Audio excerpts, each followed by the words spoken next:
Soni HPS एजुटेक YouTube channel पर जोधपुर राजस्थान से इस प्लेटफॉर्म पर आपके सामने फिर से हाजिर हूं साथियों। 10 दिन का बचे हैं दोस्तों राजस्थान ग्राम सेवक परीक्षा में। और दोस्तों HPS एजुटेक इस चैनल को आप सब्सक्राइब करना नहीं भूलें साथियों। ध्यान रखिएगा, इस चैनल पर आपको 10 दिनों में revision, general knowledge and general science का ताबड़तोड़ तैयारी दोस्तों शुरुआत हो रही है। इस चैनल पर आपको हर रोज एक नहीं, दो नहीं, तीन वीडियो दोस्तों अवेलेबल होंगे प्रश्नमाला सीरीज के। आप निश्चित रहिए और दोस्तों रेगुलर इसको अध्ययन करते रहिए। 10 दिनों में आपका ये क्रैश कोर्स की तरह रिवीजन होगा दोस्तों। Rajasthan geography, Indian geography, world geography, Rajasthan history सबसे संबंधित जो है आपको HPS एजुटेक पर प्रश्नों की सीरीज लगातार मिलेगी और एक ऑफलाइन की तरह रिवीजन मिलेगा। हो सकता है दोस्तों थोड़ी सी आपको स्पीड ज्यादा लगे, लेकिन दोस्तों अब समय स्पीड का ही है। अब आप धीरे धीरे करोगे तो रिवीजन नहीं हो पाएगा। आप जुड़िए हमारे साथ में और दोस्तों अपनी तैयारी को परखिए। चलिएगा, आइए दोस्तों हम बात करते हैं आज राजस्थान की हिस्टोरी से संबंधित प्रश्नों की सीरीज।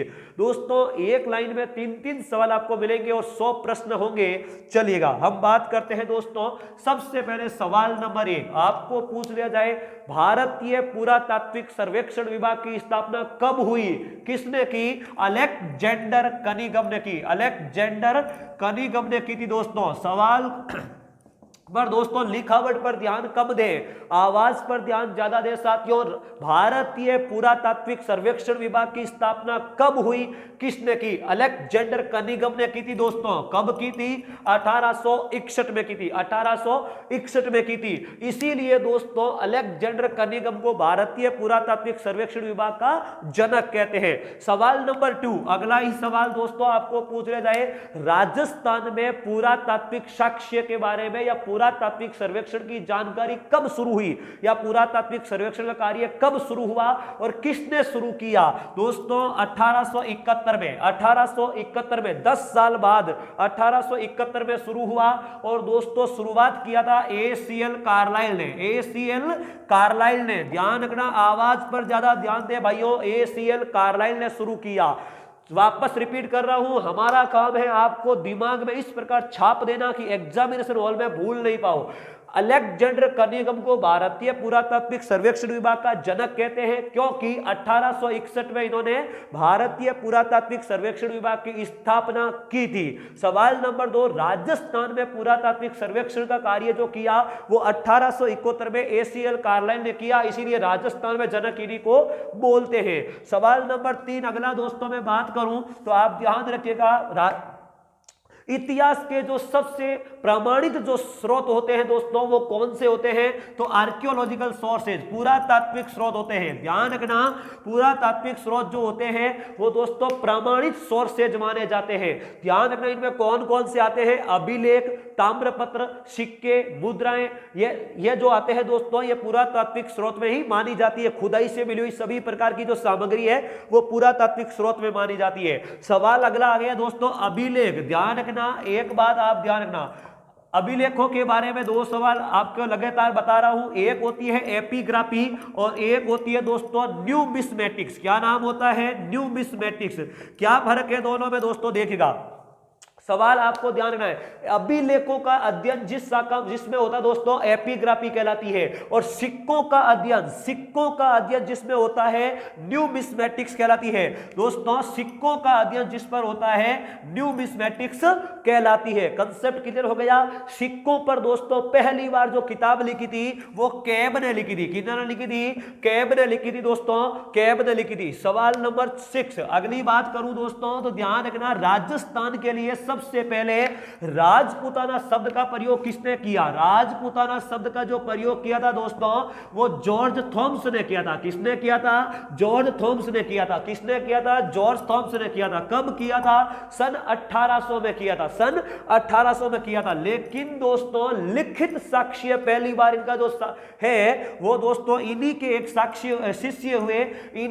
शिष्य हुए, देखिए दोस्तों मैं आपको बता देता हूं, फिर से बोल रहा हूं दोस्तों, आपका छोटा छोटा भाई या बड़ा भाई होने के नाते मैं कोई एक सब्जेक्ट की तैयारी नहीं कर रहा हूं, साथ में मैं खुद प्रिपरेशन कर रहा हूं, इसलिए दोस्तों मैं कोई गूगल बॉय नहीं हूं, आपका रिवीजन करवा रहा हूं दोस्तों। और बाई चांस कॉमन सेंस दोस्तों, अगर कोई सवाल कोई शब्द गलत निकल जाए तो दोस्तों थोड़ा आप कॉमन सेंस रखिएगा।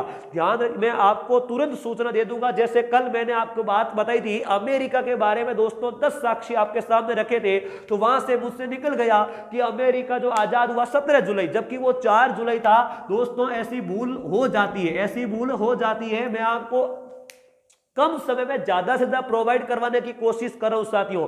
ध्यान रखिएगा, आपको रिवीजन करना है, आप खुद अनुभवी है। हम बात कर रहे थे दोस्तों राजपूताना शब्द की, सबसे पहली जो प्रयोग किया वो जॉर्ज थॉमस ने किया, 1800 में किया, लेकिन लिखित प्रमाण जो है दोस्तों इन्हीं के शिष्य हुए, किसके? जॉर्ज थॉमस के। क्या नाम था भाइयों? William Franklin. विलियम फ्रैंकलिन था नाम दोस्तों। क्या नाम था? William Franklin. इनकी पुस्तक में मिलता है 1805 में, हिस्ट्री ऑफ मेमोयर्स करके पुस्तक है, उस पुस्तक में राजपूताना शब्द का लिखित प्रमाण मिलता है दोस्तों। कर्नल जेम्स टोड ने कितनी पुस्तकें लिखी? ध्यान रखना, कर्नल जेम्स टोड के 2 ग्रंथ हैं। पहली बात आपको सवाल यह पूछा जा सकता है, कर्नल जेम्स टोड जो थे उनको दोस्तों, कर्नल जेम्स टोड के बारे में आपको एक ही साथ में 5 सवाल बता देते हैं दोस्तों, देख लीजिएगा। आपको एक एक लाइन में 5-5 सवाल मिलेंगे। सबसे पहले कर्नल जेम्स टोड, घोड़े वाले बाबा के नाम से विख्यात है। घोड़े वाले बाबा किनको कहते हैं? कर्नल जेम्स टोड को कहते हैं दोस्तों। हल्दी घाटी का युद्ध, हल्दी घाटी का युद्ध, सवाल सुनिए, हल्दी घाटी का युद्ध कहीं पर 18 जून 1576 मिलेगा, कहीं पर 21 जून 1576 मिलेगा। हल्दी घाटी के युद्ध को मेवाड़ की थर्मोपोली या हल्दी घाटी को राजस्थान की थर्मोपोली या मेवाड़ की थर्मोपोली कहने वाले कौन थे? Colonel James Tod. सवाल नंबर 3, दिवेर के युद्ध। दिवेर के युद्ध जो दोस्तों 1582 में होता है महाराणा प्रताप के साथ में। ध्यान रखना, इस युद्ध को मेवाड़ का मैराथन, मेवाड़ का मैराथन किसने कहा था? इन्होंने ही, कर्नल जेम्स टोड ने ही कहा था। दिवेर के युद्ध को कब होता है? 1582 में। हल्दी घाटी 1576 में होता है। ध्यान रखना, ये दोनों ही जगह राजस्थान के किस जिले में है भाइयों? राजसमंद जिले में है। किस जिले में है? आज के दिन राजसमंद जिले में है। क्योंकि एग्जामिनर दोस्तों कभी कभी हमसे गलती करवा देता है, पता होने के बावजूद भी पता नहीं होता है, इसलिए ध्यान रखिएगा ये दोनों ही कहां पर है दोस्तों? राजसमंद जिले। हल्दी घाटी राजसमंद में और दिवेर भी राजसमंद में। अगला सवाल दोस्तों, कुंभलगढ़ का किला किस जिले में आपको पूछ लिया जाए तो वो भी राजसमंद में ही है। ध्यान रखिएगा, हम कर्नल जेम्स टोड के बारे में बातचीत कर रहे थे, तो अगली जानकारी दोस्तों कर्नल जेम्स टोड के बारे में। कर्नल जेम्स टोड जो थे दोस्तों वो राजस्थान में पश्चिमी राजपूत स्टेट्स नाम से दोस्तों पॉलिटिकल एजेंट थे। ध्यान रखना, आपको सवाल पूछ लिया जाए कि कर्नल जेम्स टोड राजस्थान में उस समय रियासती काल के दौरान पॉलिटिकल एजेंट बनकर आए थे, तो किस रियासत के थे? तो पश्चिमी राजपूत राज्य। इस प्रकार पूछा जाएगा सवाल, पश्चिमी राजपूत स्टेट्स या पश्चिमी राजपूत राज्यों के थे। सवाल नंबर 6 दोस्तों आपको पूछ लेगा, इन्होंने कौन से ग्रंथ लिखे? पहला ग्रंथ लिखा एंटीक्विटीज ऑफ राजस्थान के नाम से लिखा दोस्तों, एंटीक्विटीज ऑफ राजस्थान। ध्यान रखना, मुझे अभी पूरा रिपीट नहीं हो पा रहा है। एंटीक्विटीज ऑफ राजस्थान ग्रंथ लिखा पहला 1829 में, और दूसरा जो ग्रंथ लिखा दोस्तों जिनका नाम था the western of central states, ऐसा कुछ नाम, travels in western Indian states, ऐसा कुछ नाम था दोस्तों। 2 ग्रंथ लिखे इन्होंने, और इस ग्रंथ का जो था antiquities of the annuls and antiquities Rajasthan, ये दोस्तों ग्रंथ के बारे में ध्यान रखिएगा। इसका दूसरा नाम जो है the central and western of Rajput states, ये नाम है दोस्तों इनका।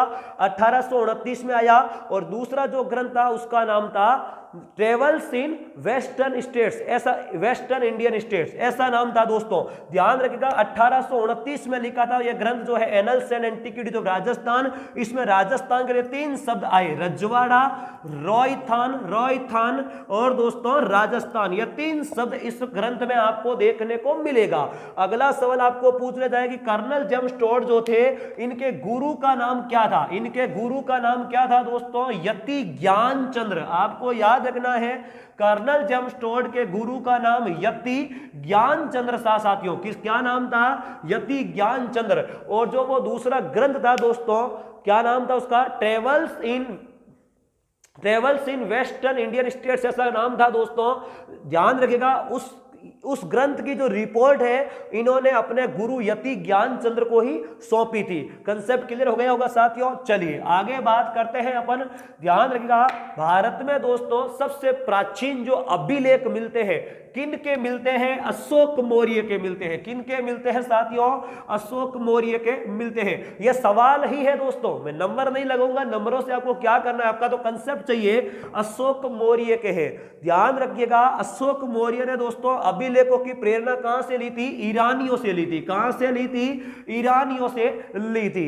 अगला सवाल, अशोक मौर्य के जो शिलालेख है भाइयों, वो ध्यान रखिएगा कितने जगह पर मिलता है? तो आपको ध्यान रखना है 3 देशों में मिलता है दोस्तों, भारत, पाकिस्तान और अफगानिस्तान, 3 देशों में मिलता है। चलिए अगला सवाल जो है दोस्तों, कितनी भाषाओं में मिलता है? 3 भाषाएं हैं दोस्तों। कौन कौन सी भाषा? प्राकृत भाषा।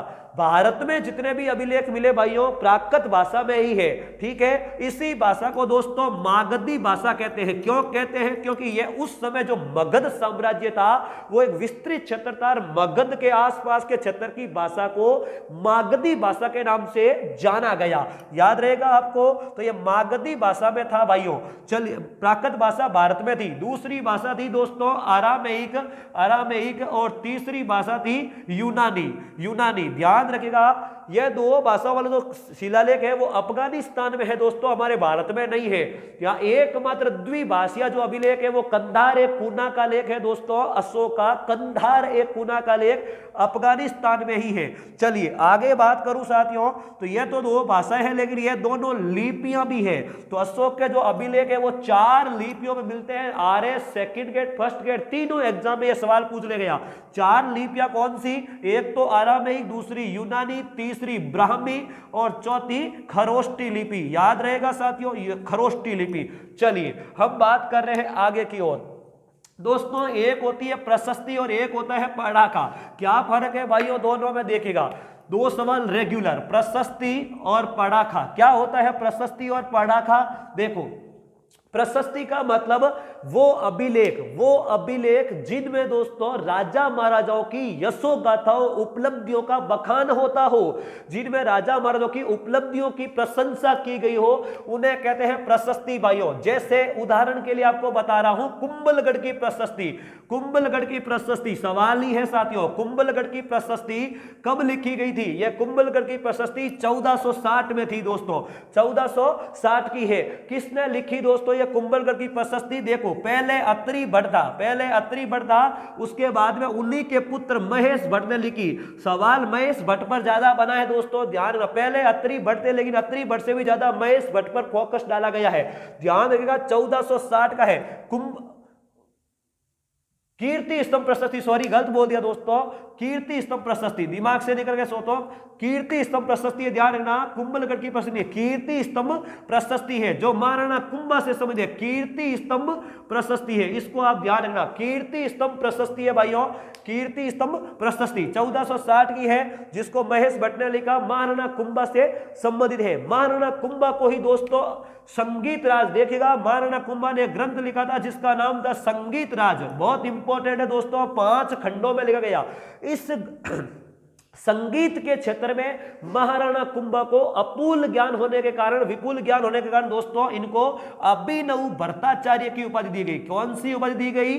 अभिनव भट्टाचार्य की उपाधि दी गई, आपको याद रखना है। चलिए दोस्तों, आपको हिंदू सूत्रधार जो है वो भी महाराणा कुंभा को ही कहते हैं, हिंदू सूत्रधार जो है वो भी महाराणा कुंभा को ही कहते हैं। और दोस्तों आपको पूछ लिया जाए तो महाराणा कुंभा को स्थापत्य कला का जनक भी कहते हैं। स्थापत्य कला का जनक भी राजस्थान में महाराणा कुंभा को ही कहते हैं, क्योंकि सबसे ज्यादा दुर्गों का निर्माण जो है वो महाराणा कुंभा ने ही करवाया था। हम बात कर रहे थे दोस्तों प्रशस्ति और पढ़ाका की। चलिए, एक कीर्ति स्तंभ प्रशस्ति दोस्तों आपको ध्यान रखनी है 1460, तारीख भी याद।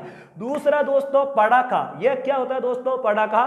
देखिए, वो अभिलेख या वो पत्र या वो दस्तावेज जिसमें दोस्तों 1 वर्ष का आय और खर्च, कितना आय हुई और कितना खर्च हुआ उसकी जानकारी मिलती हो, उसे दोस्तों मेवाड़ के क्षेत्र में पढ़ाका कहा गया था। याद रखिएगा दोस्तों, 1 वर्ष का 1 वर्ष का आय व्यय का जो विवरण है उस दस्तावेज को पड़ाखा के नाम से मेवाड़ में जाना गया। कंसेप्ट क्लियर हो गया होगा दोस्तों। अगला सवाल आपको पूछ लिया जाए दोस्तों, पृथ्वीराज रासो की रचना किसने की? देखिएगा, राजस्थान का प्रसिद्ध महाकाव्य पृथ्वीराज रासो, पृथ्वीराज रासो के बारे में कंसेप्ट क्लियर कर देते हैं आपका। पृथ्वीराज रासो कौन था, किसने लिखा, क्या था दोस्तों? देखिए, पृथ्वीराज रासो ग्रंथ लिखा था दोस्तों चंद्रबरदाई भट्ट ने। किसने लिखा? चंद्रबरदाई भट्ट ने लिखा था। चंद्रबरदाई भट्ट ने लिखा दोस्तों। ये लाहौर के प्रसिद्ध कवि थे। हमारे राजस्थान में पृथ्वीराज चौहान तृतीय, पृथ्वीराज चौहान तृतीय हुए दोस्तों। ध्यान रखना, 2 युद्ध हुए थे इन्होंने, आपके साथ में क्लियर कर देते हैं। 1191, 1192 मोहम्मद गोरी और पृथ्वीराज चौहान के साथ में हुए थे। 1191 में दोस्तों कहां पर हुए? हरियाणा में करनाल के पास एक तराइन नामक जगह है, उस तराइन में हुए थे दोस्तों। तराइन का प्रथम युद्ध 1191, मोहम्मद गोरी और पृथ्वीराज चौहान तृतीय का नाम याद रखें दोस्तों। पृथ्वीराज 3 हुए, तृतीय ध्यान रखना उनके साथ में हुआ। और दूसरा युद्ध 1192 में हुआ, इसमें मोहम्मद गोरी हार गया, इसमें मोहम्मद गोरी जीत गया। हिंदुस्तान के इतिहास में दोस्तों यह युद्ध मील का पत्थर साबित हुआ, क्योंकि इस युद्ध के बाद से ही भारत में मुस्लिम सत्ता की स्थापना हो जाती है, मुस्लिम सत्ता की स्थापना हो जाती है। चलिए आगे बात करते हैं दोस्तों। तो पृथ्वीराज चौहान के दरबारी कवि और इतिहासकार थे दोस्तों ये चंद्रबरदाई भट्ट। उन्होंने जो ग्रंथ लिखा पृथ्वीराज रासो, इस ग्रंथ को दोस्तों, इस ग्रंथ में हमें मुख्य जानकारियां मिलती है दोस्तों। ध्यान रखना, इस ग्रंथ को पूरा किसने किया? चंद्रबरदाई की दोस्तों मृत्यु हो गई थी, तो उनका पुत्र था जलहंसी। क्या नाम था दोस्तों? जलहंसी ने इसको पूरा किया था। जलहंसी ने पृथ्वीराज रासो ग्रंथ को पूरा किया। आगे बात करें अपन तो पृथ्वीराज रासो जो है दोस्तों, इसमें आपको सबसे महत्वपूर्ण जानकारी जो मिलती है वो एग्जामिनर की फेवरेट है। 4 राजपूतों की शाखाओं की उत्पत्ति दोस्तों। कितनी शाखाओं की उत्पत्ति? देखो, पृथ्वीराज रासो ग्रंथ में चंद्रबरदाई भट्ट ने दोस्तों राजपूतों की कितनी शाखाएं बताई कुल, ऐसा सवाल पूछ ले तब तो ध्यान रखना 36 राजवंशों की शाखाएं बताई। कितनी बताई? 36। रिपीट कर रहा हूं, चंद्रबरदाई ने अपने ग्रंथ में कितनी राजपूत शाखाएं बताई? 36 बताई। लेकिन दोस्तों इस ग्रंथ में 4 राजपूतों की जो शाखा बताई उसको बताया कि माउंट आबू में गुरु वशिष्ठ के अग्निकुंड से दोस्तों हवन करे थे, उस अग्निकुंड से 4 राजपूतों की शाखा की उत्पत्ति हुई। वो 4 थी। 36 और 4 के आंकड़े दोनों अलग है। कौन कौन सी ये 4 शाखा थी, इनके बारे में ध्यान रखें दोस्तों। प्रतिहार, दूसरे परमार दोस्तों, तीसरा चालुक्य और चौथे चौहान है साथियों, चौथे चौहान है। यह ध्यान रखना, 4 शाखाएं जो बताई प्रतिहार, परमार, चालुक्य और चौहान, जिनकी उत्पत्ति माउंट आबू के गुरु वशिष्ठ के अवन कुंड से उत्पत्ति हुई, इनके बारे में आप जरूर ध्यान रखें। 36 शाखाओं की उत्पत्ति बताई है दोस्तों। चलिए आगे बात करें। पृथ्वीराज चौहान पर ही दोस्तों एक ग्रंथ और लिखा गया, प्रसिद्ध संस्कृत का ग्रंथ है, वो संस्कृत का ग्रंथ है। ध्यान रखना कौन सा है? पृथ्वीराज विजय। ध्यान रखना दोस्तों, दल पंगुल, पृथ्वीराज चौहान की प्रसिद्ध उपाधि है एक दल पंगुल, जिसे विश्व विजेता के नाम से राय पिथोरा, यह भी उपाधियां किसकी है? पृथ्वीराज चौहान तृतीय की है। हमारे राजस्थान में दोस्तों अजमेर शरीफ में प्रसिद्ध या गरीब नवाज ख्वाजा मोइनुद्दीन चिश्ती की जो दरगाह है, वो ख्वाजा मोइनुद्दीन चिश्ती इन्हीं मोहम्मद गोरी के साथ में पृथ्वीराज तृतीय के शासन काल में ही आए थे दोस्तों, जिनका उर्स जो है, ध्यान रखना हम बात पहले इनकी कर लेते हैं, साथ में आपको बताते हैं रज्जब महीना होता है दोस्तों मुसलमानों का, जिसमें 1 से 6 रज्जब को बढ़ता है अजमेर में दोस्तों। वो बाद की बात है, लेकिन आए इन्हीं के शासन काल में थे। यह उपाधियां जो है पृथ्वीराज चौहान तृतीय की है मेरे भाइयों। पृथ्वीराज जो ग्रंथ, पृथ्वीराज विजय, पूरा नाम क्या है? पृथ्वीराज विजय। यह ग्रंथ लिखा किसने था? जयानक भट्ट ने लिखा दोस्तों। जयानक भट्ट कौन थे? ये जयानक भट्ट दोस्तों कश्मीर के एक प्रसिद्ध पंडित कवि थे दोस्तों, जिन्होंने संस्कृत साहित्य में पृथ्वीराज विजय ग्रंथ लिखा था। यह संस्कृत भाषा का ग्रंथ है दोस्तों, जरूर याद रखें, संस्कृत भाषा का ग्रंथ है दोस्तों। आप बात पृथ्वीराज की कर रहे हैं तो मैं आपको लगे हाथों एक और बता देता हूं। हमारे राजस्थान में दोस्तों बीकानेर रियासत पड़ती है। बीकानेर का ध्यान रखना, एक पृथ्वीराज राठौड़ करके पृथ्वीराज राठौड़ एक शासक हुए दोस्तों, पृथ्वीराज राठौड़, बहुत ही प्रसिद्ध राजा हुए दोस्तों पृथ्वीराज राठौड़। ध्यान रखिएगा, पृथ्वीराज राठौड़ ने एक ग्रंथ लिखा दोस्तों जिनका नाम है वेली किशन रुक्मणीरी। राजस्थान का महाकाव्य की संज्ञा देते हैं दोस्तों वेली किशन रुक्मणीरी। किसने लिखा यह दोस्तों, ध्यान रखना, पृथ्वीराज राठौड़ ने लिखा। किन्होंने लिखा भाइयों? पृथ्वीराज राठौड़ ने लिखा। कहां पर लिखा था दोस्तों? अकबर ने। किसने? अकबर ने इन पृथ्वीराज राठौड़ को गागरोन की जागीर दी थी। कहां पर है पड़ता है गागरोन दोस्तों? झालावाड़ में है दोस्तों, झालावाड़ में। आऊ और काली सिंध नदियों के संगम पर बसा हुआ एक जलीय दुर्ग है दोस्तों गागरोन दुर्ग। कौन सी दो नदियां? आऊ और काली सिंध। आऊ और काली सिंध दो नदियां हैं दोस्तों, उनके संगम पर बसा हुआ है गागरोन। यहीं पर खींची वंश ने राज किया था। ये वही गागरोन है जहां पर पीपाजी की दरगाह थी दोस्तों। पीपाजी महाराजो खींची वंश के राजपूत थे, अचलदास खींची के बड़े भाई थे। यहीं से तो दोस्तों अचलदास खींची की जो वचनिका है शिवदास गाडर ने लिखी थी भाइयों, वो यहीं से है। हम बात पृथ्वीराज राठौड़ की कर रहे थे। आइएगा, वेली किशन रुक्मणीरी लिखी दोस्तों, ये डिंगल भाषा का ग्रंथ है। ध्यान रखना, डिंगल भाषा ग्रंथ है। कौन सी भाषा का है? डिंगल। क्या होती है डिंगल दोस्तों?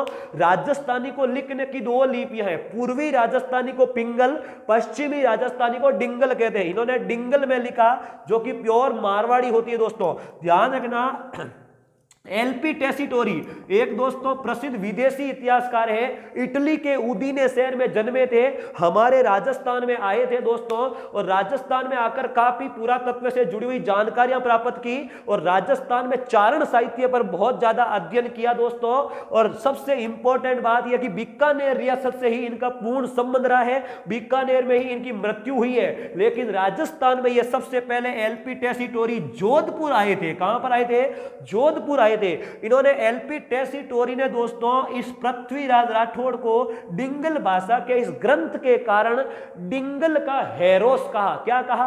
डिंगल का हेरोस कहा। कंसेप्ट क्लियर हुआ आपका? चलिए, और क्या बात है दोस्तों? डिंगल का हेरोस का इस वेली किशन रुक्मणीरी जो ये ग्रंथ है दोस्तों, इस ग्रंथ को कवि दुर्सा आडा, बहुत ही प्रसिद्ध कवि है दोस्तों कवि दुर्सा आडा, जिन्होंने एक ग्रंथ लिखा था, आपको पता होगा शायद दोस्तों, कीर्तार बावनी। क्या नाम है? कीर्तार बावनी। कीर्तार बावनी जो ग्रंथ है यह कवि दुर्सा आडा जी का ही है। अब दोस्तों कवि दुर्सा आडा जो है इस ग्रंथ को, किसको? वेली किशन रुक्मणी को क्या संज्ञा दी दोस्तों? वेली किशन रुक्मणी ग्रंथ को कवि दुर्सा आडा ने कहा था कि यह तो पांचवा वेद है, पांचवा वेद है, क्योंकि वेद चार होते हैं, ऋग्वेद, यजुर्वेद, सामवेद, अथर्ववेद। दोस्तों आपको पता ही होगा, ऋग्वेद गद्य में है, यजुर्वेद गद्य पद्य दोनों में है, सामवेद पद्य में है, अथर्ववेद तो है ही गद्य में दोस्तों, ध्यान रखिएगा। चलिए हम बात करें तो कवि दुर्सा आडा ने वेली किशन रुक्मणी ग्रंथ को पांचवा वेद और 19वां पुराण कहा दोस्तों, 19वां पुराण कहा था। चलिए ध्यान रखिएगा दोस्तों, मैं आपको लगे हाथों बता देता हूं, यही पृथ्वीराज राठौड़ है दोस्तों, और महाराणा प्रताप के बारे में दो उपाधि। दोस्तों ध्यान रखना, प्रसिद्ध इतिहासकार हुए थे कन्हैया लाल जी सेठिया। कन्हैया लाल जी सेठिया, उन्होंने कन्हैया लाल जी सेठिया ने दोस्तों क्या किया? एक ग्रंथ लिखा, पाथल और पीतल, पाथल और पीतल, जिसमें दोस्तों ये पीतल जो है ना, उन्हीं पृथ्वीराज राठौड़ को कहते हैं। किसको कहते हैं? पृथ्वीराज राठौड़।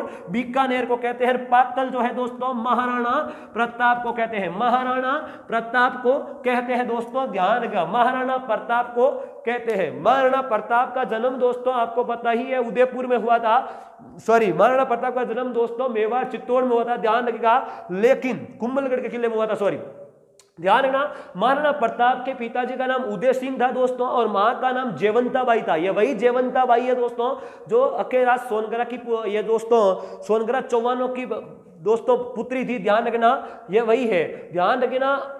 इनका जो राज्याभिषेक हुआ था दोस्तों वो 1572 में हुआ। कहां पर हुआ? चावंड उदयपुर में हुआ था, चावंड उदयपुर में हुआ। और दोस्तों मेवाड़ की जो संकटकालीन राजधानी जो थी वो चावंड उदयपुर ही थी, चावंड उदयपुर ही थी। बाद में इनका राज्याभिषेक 2 बार हुआ साथियों। बाद में इनका राज्याभिषेक कुंभलगढ़ दुर्ग में महोत्सव मनाए गए दोस्तों, कुंभलगढ़ के किले में महोत्सव भी मनाया गया, उत्सव मनाया राज्याभिषेक का। 4 साल बाद में हल्दी घाटी का युद्ध हो जाता है दोस्तों 1576। चलिए कोई बात नहीं, हम बात कर रहे थे महाराणा प्रताप की। जिन्होंने ये बात आगे अपन इतिहास पर पूरी दोस्तों इन पर आपको सवाल बताएंगे। महाराणा प्रताप के घोड़े का नाम चेतक, हाथी का नाम दोस्तों राम प्रसाद था, जिसको बाद में अकबर ने जीत करके पीर प्रसाद नाम कर दिया था। ध्यान रखिएगा दोस्तों, यहां पर लगे हाथों बता देते हैं मानसिंह जो जयपुर के महाराजा थे, इन्होंने हल्दी घाटी के युद्ध में दोस्तों सामने लड़े थे सेनापति के रूप में। उनके हाथी का नाम था मर्दाना। क्या नाम था? मर्दाना। मानसिंह मर्दाना हाथी का नाम था। अकबर के हाथी का नाम था हवाई, हवाई नाम था दोस्तों।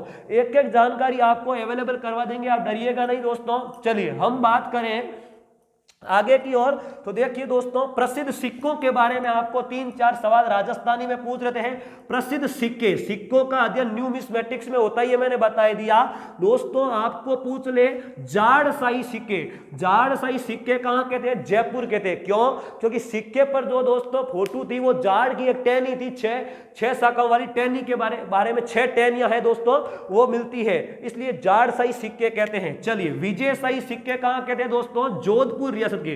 विजयशाही सिक्के जोधपुर के थे, विजयशाही सिक्के जोधपुर के थे दोस्तों, विजयशाही सिक्के जोधपुर के थे, याद रखना। चलिए मेवाड़ के दोस्तों सिक्कों के बारे में बात करूं तो मेवाड़ में काफी फेमस सिक्के हुए दोस्तों, ध्यान रखना। ढींगला, ढींगला सिक्का, ढींगला दोस्तों, ढींगला है, नाथद्वारिया है, नाथद्वारिया, एक बंगेरिया करके ऐसा कुछ सिक्का था दोस्तों, मुझे रिपीट नहीं हो रहा है। नाथद्वारिया सिक्का, नाथद्वारिया सिक्का, ढींगला सिक्का, गदैया सिक्का, गादैया या गदैया सिक्का, या मेवाड़ का ही दोस्तों, ध्यान रखना मेवाड़ का ही था। और बात करें तो मेवाड़ में दोस्तों, मेवाड़ की टकसाल में एक चांदी का सिक्का था जिसे चांदोड़ी नाम से दिया गया, चांदोड़ी नाम दिया गया। चांदोड़ी सिक्का मेवाड़ का ही था भाइयों, ध्यान रखना। बहुत ही फेमस सिक्का हुआ है दोस्तों सांबर के चौहानों का, जिसका नाम था विंसोपक। एग्जाम आरएस में पूछा हुआ दोस्तों, विंसोपक सिक्का चौहानों के सांबर वाले चौहानों का था। चलिए और आपको एक सिक्का याद है दोस्तों, इक्तिसंदा। कौन सा सिक्का? इक्तिसंदा।